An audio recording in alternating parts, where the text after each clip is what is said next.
2019 fut une année assez riche en surprises sur le marché des smartphones, que ce soit dans l'entrée de gamme ou le haut de gamme. On peut même déjà voir les mêmes tendances se dessiner en 2020, avec l'arrivée de toute une flopée de mobiles avec des fonctionnalités assez surprenantes. On vous fera certainement un refresh quand tous les téléphones de 2020 seront sortis, mais en attendant, voici une sélection de ce qui se fait le mieux pour l'instant dans le petit monde des mobiles, tout en prenant compte dans leur ordre de leur rapport qualité-prix.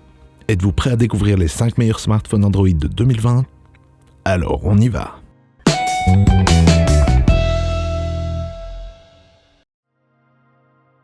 Comme à chaque fois, on note dans la description les liens avec les prix et les caractéristiques de chacun de ces smartphones. Jetez-y un coup d'œil si vous voulez avoir le prix les plus à jour.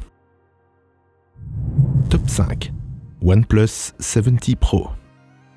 Marque qui s'était d'abord fait remarquer dans le milieu de gamme, avec même un prix d'entrée de gamme, OnePlus s'impose maintenant dans les références des smartphones haut de gamme. Grâce à son écran 90 Hz, on a une fluidité qui reste très agréable, qui commence à peine à être surpassée par les autres constructeurs. On a ici un téléphone bien équilibré, qui possède des arguments indéniables. Tout ce que vous afficherez sur son superbe écran vous ravira les mirettes, que ce soit en jeu ou en vidéo. Surtout avec son Snapdragon 855+, qui permettra d'avoir de très belles performances dans toutes sortes d'applications.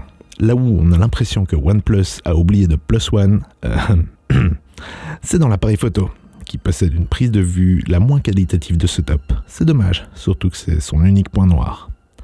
Au final, on a ici un terminal qui se voulait à la pointe avec un prix premium. Mais en 2020, il a du mal à se justifier, surtout quand on voit les prix avec lesquels les Xiaomi et surtout les Realme se vendent. Il sera donc principalement réservé aux fans de OnePlus qui n'auront pas été rebutés par le prix.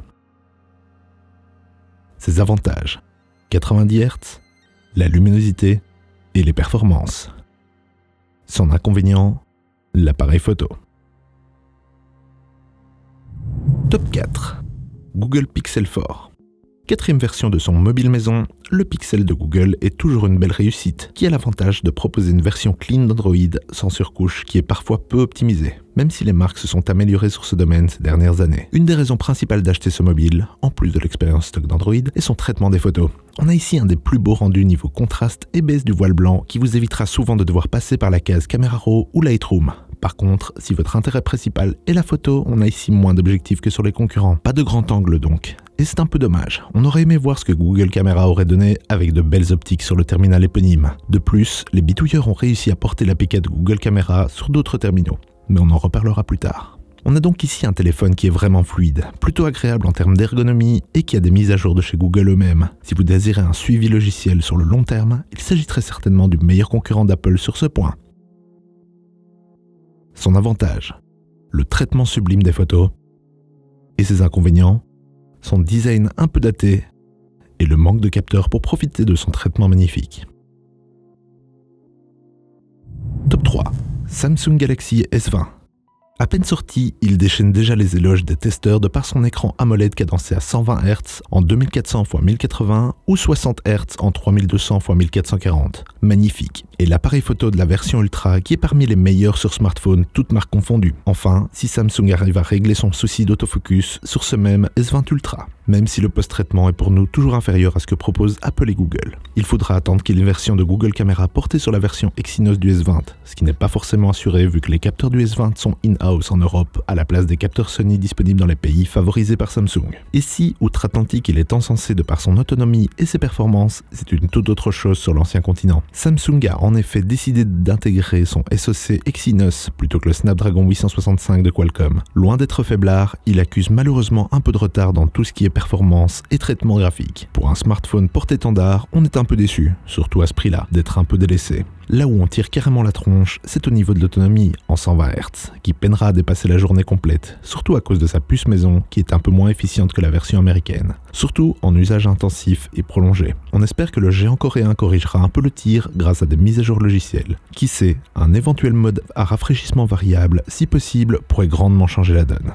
La surcouche One UI 2.0, maintenant la plus ergonomique des interfaces Android, surtout sur grand écran, est parmi les meilleures au niveau performance, presque au niveau du stock Android des pixels de Google. Au final, on se retrouve devant un smartphone magnifique, qui peut, de plus, être équipé de la 5G si vous voulez durer dans le temps et pouvoir anticiper l'installation du réseau dans l'Hexagone. On regrettera juste les performances de la version européenne qui sont en dessous de ce qu'aurait pu proposer Samsung en 2020. Et si la vitesse importe peu pour vous, sachez que ça a tout de même un impact sur l'autonomie. Et si cette dernière est critique pour vous, dirigez-vous alors vers le modèle Ultra qui possède lui une plus grosse batterie avec un plus grand écran, mais pour près de 400 € en plus. Attention par contre que sur l'Ultra, l'autofocus semble être complètement à côté de la plaque, pour l'instant. Par contre, si c'est le prix qui est rebutant pour vous, le S10 Plus lui est descendu à 750 €. Ses avantages: le plus bel écran, point. 120 Hz et le piqué et détail des photos. Ses inconvénients: le prix, l'autonomie et les performances. Top 2. Mi Note 10. En attendant la sortie du Mi 10 dans nos contrées, on vous mettra le lien dans la description quand il sera disponible, on ne peut que conseiller le Mi Note 10, qui est à nos yeux tout simplement un des meilleurs terminals Android, tout usage confondu.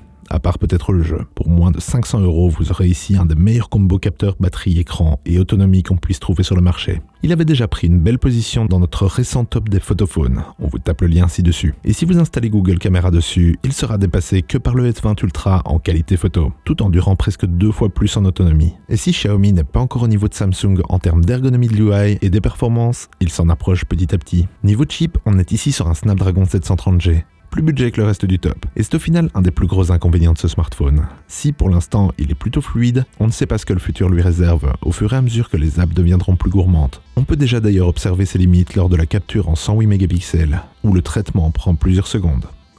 Globalement, on est quasi à égalité en termes de rapport qualité-prix avec le Realme 2X Pro. Mais si la photo est plus importante pour vous, orientez-vous sur celui-ci. Si pour vous la puissance est la plus importante, il faudra alors vous diriger vers le Mi 9T Pro avec son Snapdragon 855, ou attendre le Mi 10 et 10 Pro qui eux embarqueront le Snapdragon 865.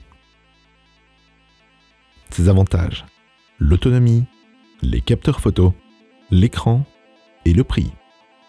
Son inconvénient: les performances. Top 1. Realme X2 Pro. Bluffant. C'est tout ce qu'on peut dire quand on possède ces specs à ce prix-là. Rien que sur papier, ce téléphone est déjà juste incroyable.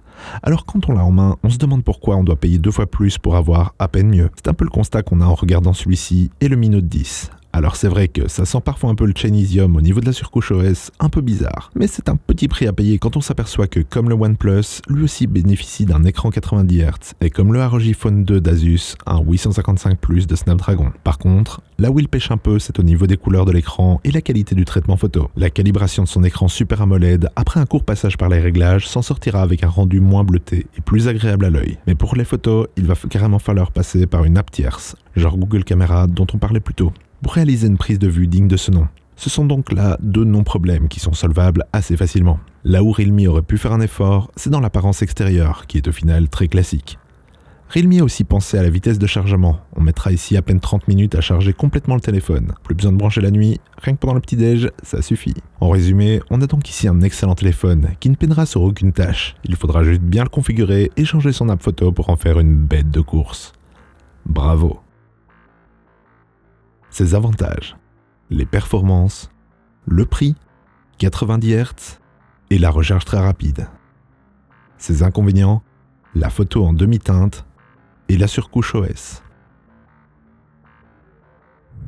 En conclusion, nous avons donc le OnePlus 70 Pro, excellent pour jouer, moins bon pour la photo, le Google Pixel 4, Android dans sa forme la plus pure, le Samsung Galaxy S20, le fleuron de Samsung mais un peu trop cher, le Xiaomi Mi Note 10, très bon mais un peu lent, et le Realme X2 Pro, excellent mais après les réglages.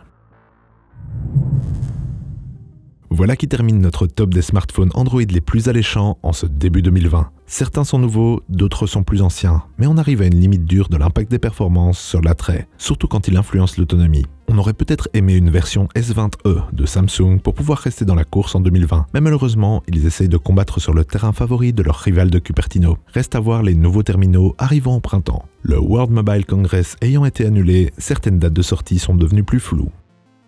Et vous, quel mobile projetez-vous d'acheter en 2020 ? Dites-le nous dans les commentaires, ou encore sur notre page Facebook ou Instagram. Et comme toujours, les prix et les caractéristiques des téléphones de notre top sont indiqués dans la description et sont mis à jour régulièrement, alors pensez à y jeter un coup d'œil si vous avez envie d'un nouveau smartphone. Et pensez à liker la vidéo si vous avez aimé et à vous abonner si vous avez adoré. Et faites-moi sonner cette cloche pour être notifié à chacune de nos nouvelles vidéos.